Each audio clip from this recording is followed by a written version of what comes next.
itu sering terjadi di masyarakat, terutama masyarakat yang zaman saat ini, zaman sekarang.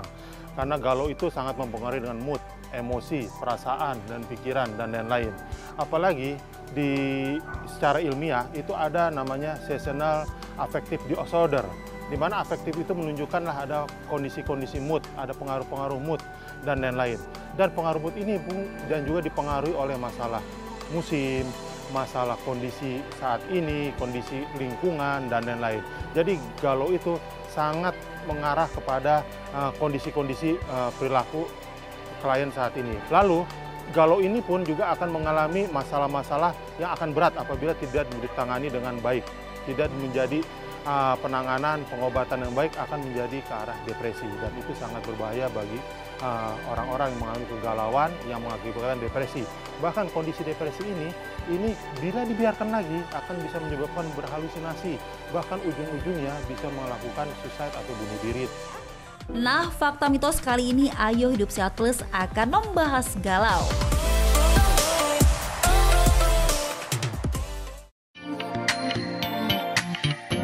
Yang pertama, katanya galau adalah penyakit kejiwaan. Itu fakta atau mitos?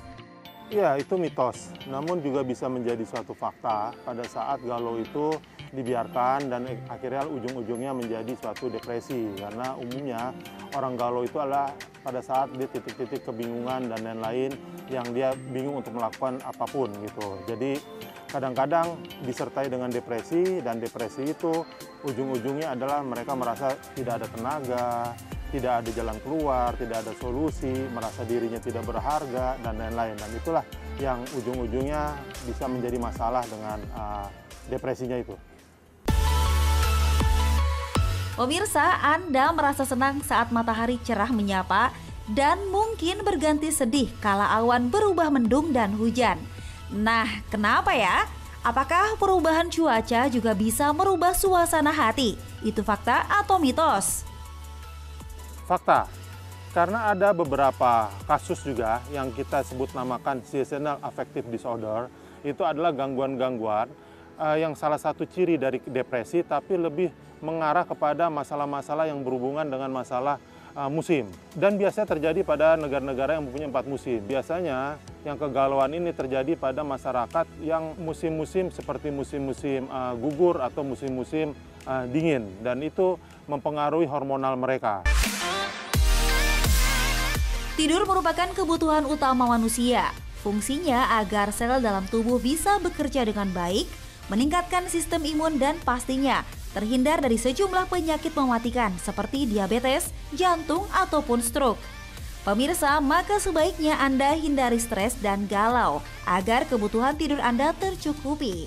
Karena katanya galau bisa menyebabkan penurunan kualitas tidur atau insomnia.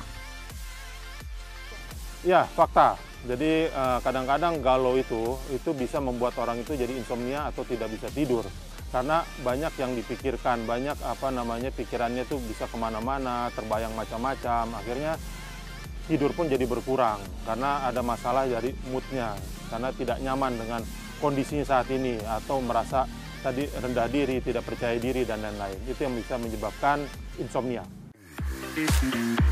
Fakta mitos selanjutnya, wanita lebih banyak mengalami kegalauan dibanding pria.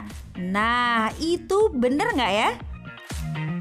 Itu fakta, tapi sebenarnya galau itu tidak hanya mengenai wanita, tapi pria pun juga bisa mengenai kegalauan ini. Namun memang wanita lebih banyak mengalami kegalauan. Itu kira-kira sekitar 4-5 kali dibanding pria dia mengalami kegalauan. Ya, mungkin banyak faktor, ada masalah hormonal, masalah perasaan, dan lain-lain.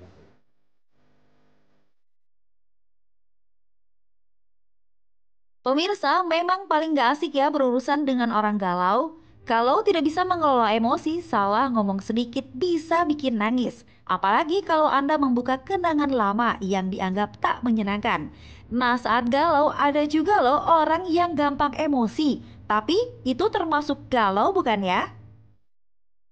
Ya, itu fakta. Jadi galau atau depresi itu tidak hanya orang itu seperti mengurung diri di kamar, tidak mau kemana-mana. Itu bahkan orang depresi ataupun galau itu bisa mengeluapkan emosinya secara berlebihan, bisa marah dan lain-lain. Jadi bukan berarti orang galau atau orang depresi itu dia orangnya diem, termenung, dan lain-lain. Jadi kemarahan itu bisa ditimbulkan karena tadi ada rasa percaya dirinya yang tidak terkeluarkan, tidak tersalurkan, lalu adanya keinginan, minatnya dia yang tidak bisa dilepaskan, hingga menyebabkan dia emosinya disalurkan ke macam-macam dan bisa berlebihan dan lain-lain. Masalah datang silih berganti, dan bila fase galau tak bisa Anda hadapi, bisa berujung frustasi hingga tak sedikit yang memutuskan untuk bunuh diri. Pemirsa, meski galau biasanya hilang dengan sendirinya, tak sedikit yang mengambil jalan mengkonsumsi obat antidepresan karena dianggap bisa menurunkan tingkat kegalauan. Itu fakta atau mitos? Ya, itu fakta antidepresan. Karena tujuan antidepresan itu kan untuk menghilangkan depresi atau mengurangi depresi. Apabila galau itu sudah mendekati ke arah depresi, memang sebaiknya diberikan farmakoterapi seperti antidepresan.